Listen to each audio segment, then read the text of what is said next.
आर्यन को उसके दोस्तों के साथ अरेस्ट किया गया और आज आर्यन अपने दोस्तों के साथ पुलिस कस्टडी में है। ये सब होने के बाद एनसीबी के एक बड़े ऑफिसर ने ऑन कैमरा बयान दिया और उन्होंने कहा कि हमारे 22 ऑफिसर्स ने टिकट बुक किया था और वो मेहमान बनकर उस जहाज पर गए थे। और जैसे कि एनसीबी ने खुद कहा कि एक टिकट की प्राइस 80,000 से 1 लाख रुपए तक थी। तो यानी 22 टिकट्स बुक किए गए थे जिनके ऊपर तकरीबन 20 लाख रुपए खर्च किए गए थे। यानी आर्यन खान इतना इंपॉर्टेंट था एनसीबी के लिए कि एनसीबी ने टैक्स पेयर्स के तकरीबन 20 लाख रुपए खर्च किए टिकट खरीदने के लिए। अब ये समझने की कोशिश करते हैं कि अदालत में क्या हुआ। अदालत में एनसीबी के बड़े ऑफिसर समीर साहब ने कटघरे में खड़े होकर यह बताया कि किसके पास से कितना ड्रग्स बरामद हुआ और उनके मुताबिक आर्यन खान के दोस्तों के पास से 5 ग्राम, 6 ग्राम, 7 ग्राम ड्रग्स बरामद हुआ। खैर मुझे ड्रग्स का पर्सनली तो कोई एक्सपीरियंस नहीं है, बट जहां तक मैं समझता हूं कि 5 ग्राम, 6 ग्राम, 7 ग्राम बहुत थोड़ा सा होता है, शायद पर्सनल यूज के लिए होता है।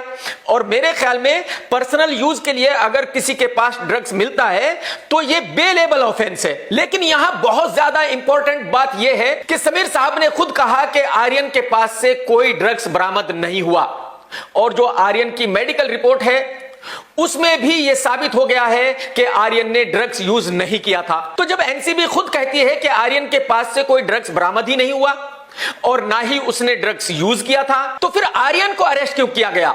सिर्फ इसलिए कि उसके दोस्तों के पास से ड्रग्स बरामद हुई? मेरे ख्याल में इस ऑफेंस के तहत तो किसी को गिरफ्तार नहीं किया जा सकता कि उसके किसी दोस्त के पास से कुछ मिला है या उसके किसी दोस्त ने कुछ गलत किया है। लेकिन एनसीबी का कहना है कि जो आर्यन का फोन जब्त किया गया है उसमें कुछ ऐसी चैट है जिसमें कोड वर्ड में ड्रग्स की बात हो रही है। अब वो कोड वर्ड ड्रग्स के लिए ही यूज किया जा रहा है, ये कौन साबित करेगा? हो सकता है आर्यन ड्रग्स के बारे में बात ना कर रहा हो, लड़की के बारे में बात कर रहा हो, क्योंकि ड्रग्स के लिए भी माल कोड वर्ड यूज किया जा सकता है और लड़की के लिए भी। आप सभी को याद होगा रकुल प्रीत, सारा अली खान, श्रद्धा कपूर और दीपिका की व्हाट्सएप चैट्स जो मीडिया में आई थी, जिसको सबने पढ़ा है और जिसमें कहा गया है कि माल लाओ, माल लाओ, माल लाओ। तो अगर आर्यन को व्हाट्सएप चैट की वजह से गिरफ्तार किया जा सकता है तो उनको व्हाट्सएप चैट की वजह से गिरफ्तार क्यों नहीं किया गया? इसका मतलब यह हुआ कि आर्यन के लिए कानून अलग है और उन लड़कियों के लिए कानून अलग है, क्योंकि वो हीरोइंस थी और आर्यन शाहरुख खान का बेटा है। मीडिया में ऐसी रिपोर्ट्स आई है कि आर्यन ने यह कबूल किया है कि जब वो देश से बाहर रहता था तो वो ड्रग्स यूज करता था। अगर आर्यन किसी ऐसे देश में ड्रग्स यूज करता था जहां ड्रग्स लीगल है तो मेरे ख्याल में ये ऑफेंस नहीं हो सकता, क्योंकि दुनिया में ऐसे बहुत सारे देश हैं जहां सड़क के किनारे ड्रग्स वैसे ही बिकती है जैसे हिंदुस्तान में गाजर मूली हलवा।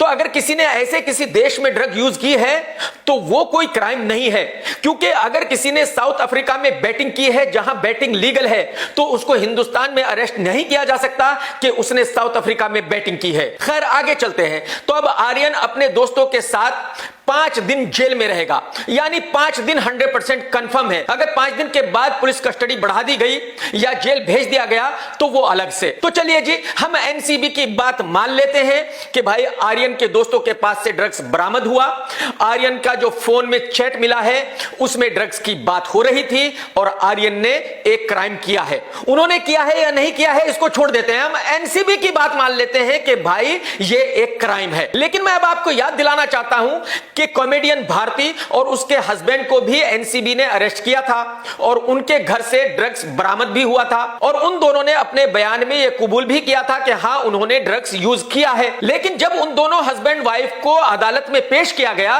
तो उसी वक्त दोनों को जमानत मिल गई। तो जब भारती और उसके हस्बैंड को जमानत मिल सकती है, जिनके घर पे ड्रग्स बरामद हुआ था, जिन्होंने यह कबूल किया था कि हां उन्होंने ड्रग्स यूज किया है, तो फिर आर्यन को जमानत क्यों नहीं मिली?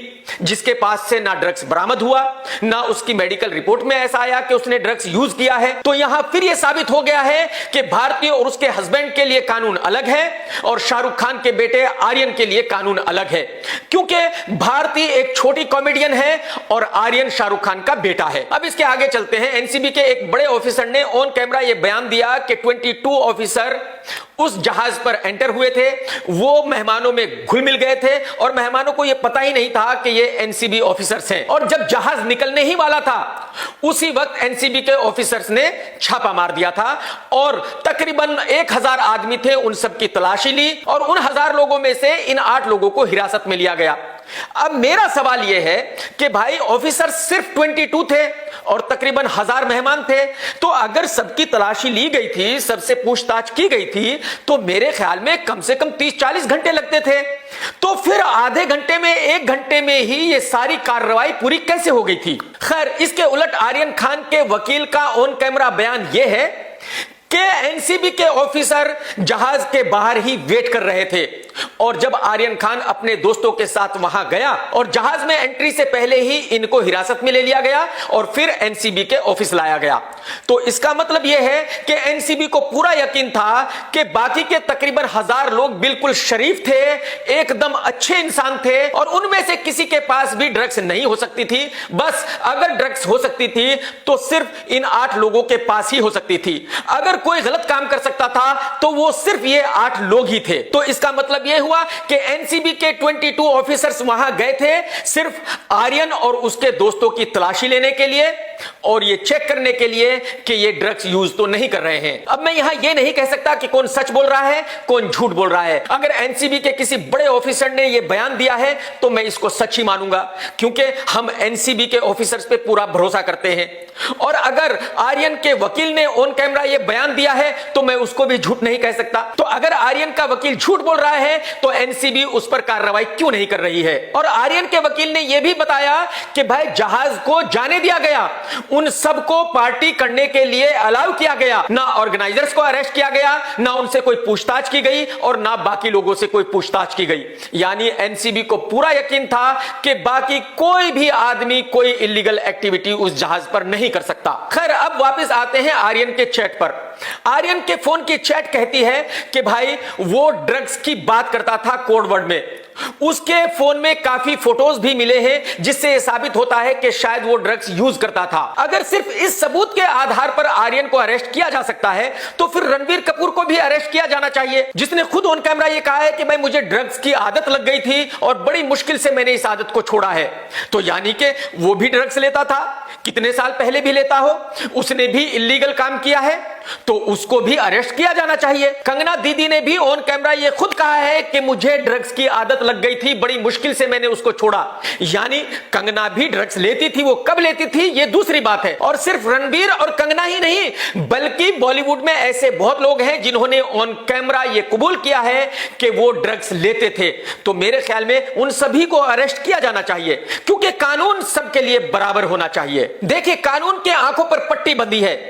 कानून किसी को देखकर अपना फैसला नहीं सुनाता। कानून सबके लिए बराबर है, वो कोई बड़ा हो या छोटा हो, वो हिंदू हो, मुस्लिम हो, सिख हो या ईसाई हो। 140 करोड़ बच्चे भारत माता के बच्चे हैं और भारत माता की नजरों में वो सब एक हैं और उन सब के लिए कानून एक ही होना चाहिए। बापू महात्मा गांधी जी ने कहा था कि भले ही 1000 गुनाहगार छूट जाएं, बट एक बेगुनाह को सजा नहीं होनी चाहिए। मैं फिर यहां रिपीट कर दूं, मुझे नहीं पता कि आर्यन ड्रग्स करता है या नहीं करता। ये या तो खुदा जानता है, या आर्यन जानता है, या एनसीबी जानती है, या अदालत जानती है। मैं तो जो भी कह रहा हूं सिर्फ उन तथ्यों के आधार पर कह रहा हूं जो अब तक पब्लिक डोमेन में आए हैं। आप भी सोचने समझने की कोशिश कीजिए कि आर्यन खान वाकई ही गुनाहगार है, वो वाकई ही ड्रग्स करता है इसलिए उसको अरेस्ट किया गया है, या सिर्फ पब्लिसिटी के लिए अरेस्ट किया गया है। टेक केयर दोस्तों।